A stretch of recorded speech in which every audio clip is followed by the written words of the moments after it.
నమస్తే, welcome to YoYo TV. Pawan Kalyan మాజీ భార్య రేణు దేశాయ్ గురించి ప్రత్యేకంగా చెప్పాల్సిన పని లేదు. ఆమె పవన్తో విడాకులు తీసుకొని చాలా కాలం అయినప్పటికీ తెలుగు ఇండస్ట్రీలో ఆమెకంటూ ఒక ప్రత్యేక స్థానం ఉంది. పవన్ కళ్యాణ్తో విడిపోయిన తర్వాత రేణు దేశాయ్ తన ఇద్దరు పిల్లలతో పూణేలో సెటిల్ అయ్యారు.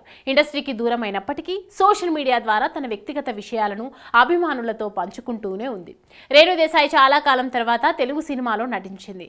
రేణు దేశాయ్ ఇటీవల తన సెకండ్ ఇన్నింగ్స్ ను స్టార్ట్ చేసింది. రవితేజ హీరోగా తాజాగా నటించిన టైగర్ నాగేశ్వరరావు సినిమాలో రేణు దేశాయ్ ఓ ముఖ్య పాత్రలో నటించింది. అయితే ఈ సినిమాలో బాక్సాఫీస్ వద్ద బోల్తా కొట్టింది. ఆ మధ్య రెండో పెళ్లి చేసుకోవాలని ప్రకటించినప్పటికీ పవన్ అభిమానుల విమర్శలకు ఆ నిర్ణయాన్ని వెనక్కి తీసుకుంది. ఈ సమయంలో ఆమె పవన్ కళ్యాణ్ నుంచి తీవ్ర ట్రోలింగ్ కు కూడా ఎదురైంది. పవన్ అభిమానులకు ఆమె అదే రీతిలో కూడా కౌంటర్ ఇచ్చారు. ప్రస్తుతం Renu Desai Bhagavad Gita foundation for Vedic studies కు చీఫ్ అడ్వైజర్ గా కొనసాగుతున్నారు.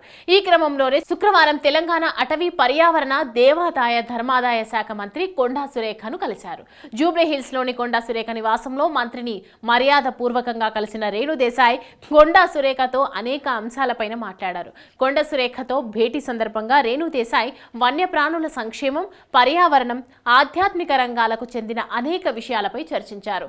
Bhagavad Gita foundation for Vedic studies ఆధ్వర్యంలో ప్రపంచంలోనే తొలిసారిగా నెలకొల్పనున్న గీతా యూనివర్సిటీకి సంబంధించిన వివరాలను రేణు దేశాయ్ కొండా సురేఖకు వివరించారు. మంత్రిగా కొండా సురేఖ సహాయ సహకారాలు కావాలని రేణు దేశాయ్ కొండా సురేఖను కోరారు. ఈ క్రమంలోనే వచ్చే వారం ఏపీ మంత్రి ఆనం రామనారాయణ రెడ్డిని కలిసే అవకాశం ఉన్నట్లు సమాచారం. ఆయనతో పాటు డిప్యూటీ సీఎం పవన్ కళ్యాణ్ తో కూడా ఆమె భేటీ కానున్నారనే వార్త వైరల్ గా మారింది. ప్రస్తుతం ఉన్న బిజీ లైఫ్ లో పిల్లలకు ఆధ్యాత్మికత చాలా అవసరమని, దీని గురించి వివరించి యూనివర్సిటీ ఏర్పాటుకు మంత్రులతో రేణు దేశాయ్ చర్చించనున్నారు.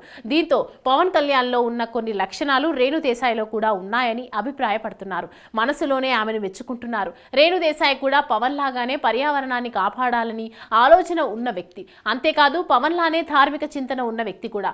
ఈ విషయం కొండా సురేఖతో మాట్లాడిన అంశాలతో వ్యక్తమవుతుంది. ఇదిలా ఉంటే విడాకుల తర్వాత తొలిసారి ఇలా అఫీషియల్ గా పవన్ ను రేణు దేశాయ్ కలుస్తున్నారని తెలుసుకున్న ఫ్యాన్స్ ఫుల్ ఖుషీలో ఉన్నారు.